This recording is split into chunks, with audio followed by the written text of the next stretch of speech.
Magandang araw po Sir Chris. Ako po si Alice, tubong Tarlac. Linawin ko lang po ha, hindi po ako yung sikat na Alice sa mga balita ngayon. Nagkataon lang na pareho kami ng pangalan na taga Tarlac. Hindi po ako spy, purong Pinoy po ako. 20 taong gulang at ibabahagi ko sa inyo ang kwento ng nanay Trinidad ko tungkol sa tiktik na naganap nung kabataan pa niya.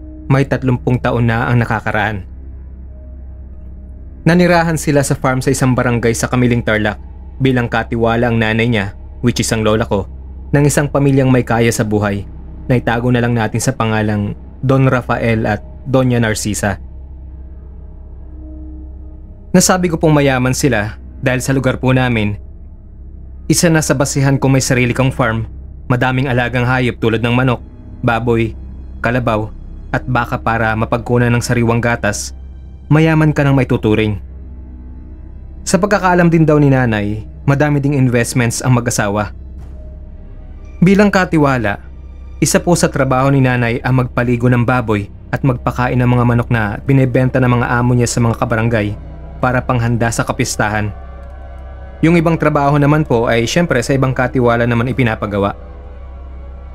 Masasabing payak at masaya ang pamumuhay ni nanay sa villa na nasa gitna ng farm kahit ulila na sila sa ama. May 5 silid sa itaas ng villa at 3 banyo. May sala at nakabukod na kainan. Nasa likod ng bahay ang dirty kitchen, labahan at ang quarters na tinutuluyan ni nanay. May terasa din sa ikalawang palapag na masarap tambayan sa umaga, lalo na sa hapon kapag papalubog na ang araw. Nandun din ang kapatid ni Nanay Trinidad na si Tia Rosario, na 5 buwang buntis noon sa asawa nitong driver ni Don Rafael na parating wala sa bahay dahil nga sa madalas na business trip ng amo nila. Si Doña Narcisa ay madalas nasa Maynila kasama ang mga amiga sa kasino at ang anak nilang dalaga ay nasa ibang bansa dahil doon nag-aaral. Kaya palaging sina nanay, lola at tiya lang ang naiiwan sa villa. Isang gabi, halos walang maririnig kundi ang malakas na hangin at mga kuliglig. Dinig din ni nanay ang hagok ng mga baboy mula sa koral na malapit sa villa. Nagbabasa noon ng libro si nanay sa terasa habang nagpapaantok. Nangangkaluskos na mga dahon sa paligid ay naging mas malakas ang ingay, kaya nakaramdam si nanay ng kaba dahil parabang may nagmamasid sa kanya mula sa mga puno. Iginala ni Nanay Trinidad ang paningin sa madilim na paligid at may nakita siyang kakaibang figura na gumagalaw sa isang sanga ng punong mangga na malapit sa terasa. Itinutok ni nanay ang paningin sa nasabing puno at nakita niya ang mabilis na figurang may pakpak na lumipat ng ibang puno. Nadinig din niya ang pagaspas ng mga pakpak nun. Noong unay inisip niya lang na paniki iyon, pero napakalaki naman daw ng pakpak na yun para sa isang normal na paniki. Doon daw nagsimulang kabahan si nanay. Bali-balita pa naman daw noon sa lugar nila na may namamata ang aswang na pag-alagala sa gabi.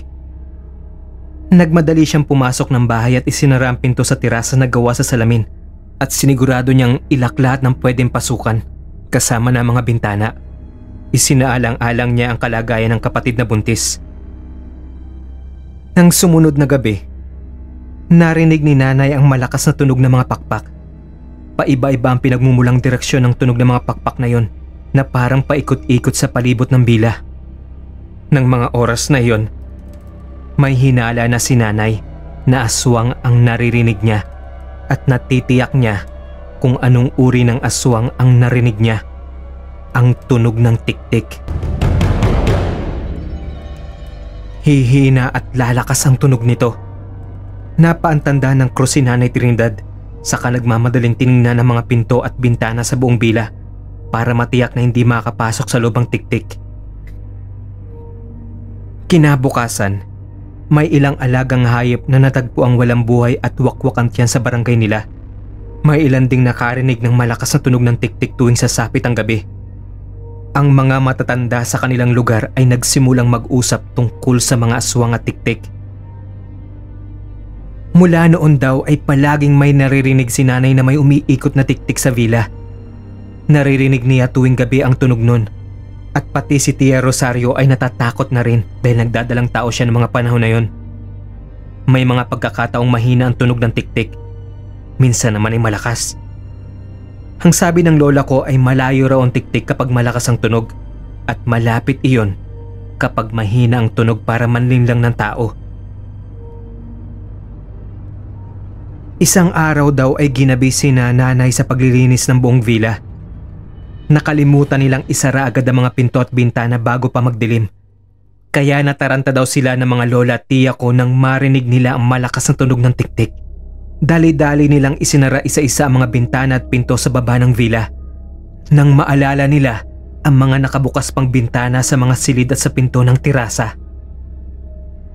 Nagmadaling umakyat si nanay at lola para isara ang mga yon. Si lola ang pumasok sa mga silid para isara ang mga bintana.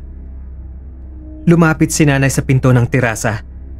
Nang isasara niya na ito, biglang may tumalon sa harapan niya na nakakatakot na nilalang. Malalaki ang itim na mga mata nito. Buwag-hag ang buhok at kulubot ang mukha. Bumuka ang malaking bibig ng nilalang kaya kitang-kita ni nanay ang matatalas ng ngipin nito. Pasaglit-saglit na lumalabas ang dila ng nasabing nilalang habang nakatitig pa kay nanay. May malalaking pakpak iyon na parang sa paniki at mabalahibo ang buong katawan. Wala itong suot na pangitaas kaya nakakasiguro si nanay na lalaki ang tiktik. Tapos may suot pa itong gula-gulanit na pantalon. Lumikha iyon ng mahinang tunog ng tiktik kaya nakasisiguro na si nanay na isang tiktik ang nasa terasa. Mabuti na lang at naisara ni nanay ang pintong salamin. Napatra siya sa takot saka tinawag si lola. Umakyat din si Tia Rosario kaya't nakita nila ang tiktik sa beranda na parang lalong naulol nang makita ang umbok na tiyan nito.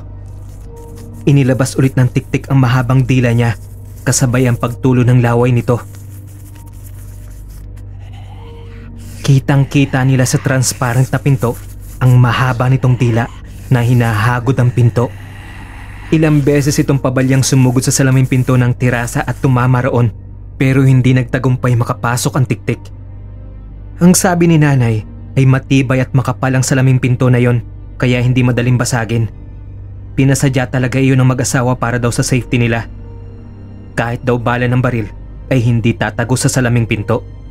Nakailang balya pa ang tiktik sa salaming pinto pero bigo itong mawasak iyon.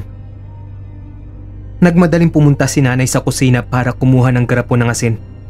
Saka agad na bumalik sa kinaroroonan ni Tia Rosario. Dumukot siya ng asin, sakay pinakita sa tiktik na handa siya magsaboy ng asin dito oras na pumasok ito sa loob ng bahay. Ilang ulit lumabas ang dila ng tiktik na takam kay Tia Rosario bago ito umatras. Ibinukas nito ang malaking pakpak na akmang lilipad na. Pero bago ito lumipad, inilabas pa nito ng todo ang mahabang dila na umabot sa paanan nito na may tumutulo pang malapot na laway na parang nangaasar pa. Saka bumuelo paglipad. Nakahinga na ng maluwag si nanay dahil umalis na ang tiktik na mahilig dumila. Naging maingat na sila ng sumunod na gabi. Siniguro na nilang sarado ang lahat ng pinto at bintana bago pa kumagat ang dilim para masiguro ang kaligtasan nila, lalo na si Tia Rosario na nagdadalang tao ng mga panahong iyon. Ilang beses pang nagpabalik-balik ang tiktik dahil naririnig nila itong naglilibot sa villa gabi-gabi. Hanggang sa makapanganak nga si Tia Rosario, umabalik-balik pa rin ang tiktik na yon dahil sa sanggol na isinilang ni Tia. Pero hindi na ito makapasok sa villa dahil naghanda na ng maraming bawang at asin si nanay. Iniligay nila ang mga yon sa lahat ng posibleng daanan ng tiktik. Ayon kay nanay, naibenta na ang farm na yon dahil nalulong sa sugal si Doña Narcisa dahil nailit iyon sa pinagsanla ang bangko. Sa ngayon ay sa Tarlac pa rin kami nakatira.